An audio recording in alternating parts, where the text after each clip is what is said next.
ang mga salita na lumalabas sa ating bibig, ito ay may malaking impluensya sa patutunguhan ng ating buhay. Kaya kinakailangan po natin i-train ang ating sarili na makapagsalita ng tama. Kasi kapag tama ang ating salita na nagpapahayag, magiging tama ang patutunguhan ng ating buhay. Tingnan ko ba? Hallelujah. Na kung paano tayo magsalita, ito ay mayroong impluensya sa kung ano ang pwede mangyari sa ating buhay pagdating ng panahon. Ang ating salita, mga salita na lumalabas sa ating bibig, ay may malaking impluensya sa patutunguhan ng ating buhay.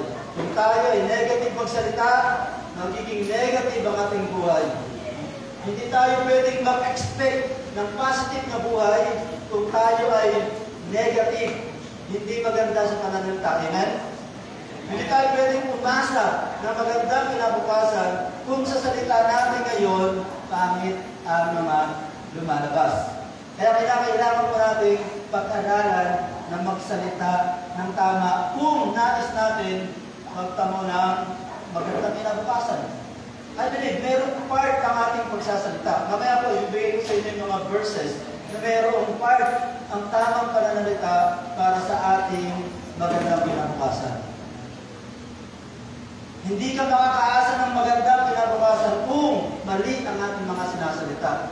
Kung masama ang ating mga sinasalita. Amen? Sa mga salita na lumalabas sa bibig, makikita kung ano ang ating magiging kinabukasan. Diyan makikita, in advance. In advance, diyan natin malalaman kung ano ang ating kinabukasan, kung paano tayo magsalita. Kung tayo ay nagsasalita ng mayroong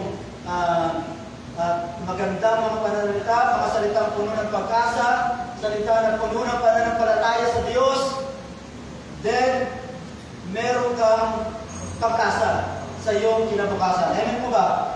Last week na mag-aralan pa natin na ang ating pananampalataya ay nare-release o na-activate ang ating pananampalataya sa pamamagitan ng salita.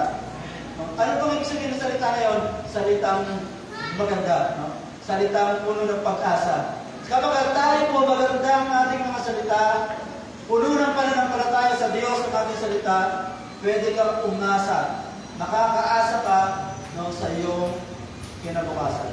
Pero kung ating salita ay pangit, negative, then magiging gano'n ang ating kinabukasan.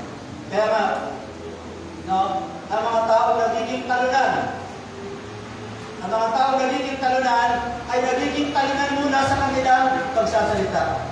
Ang mga tao nagiging negative ang buhay, nagiging negative muna sa kanilang salita. Hindi ka pwede magkaroon ng positive na buhay kung negative tayo sa ating pananalita. Kaya, kinakailangan natin i-train ang ating sarili, i-develop ang ating sarili, magsalita ng ayon sa kalooban ng ating Panginoon. Hallelujah. Sabi nga, I will train myself to speak right. Amen.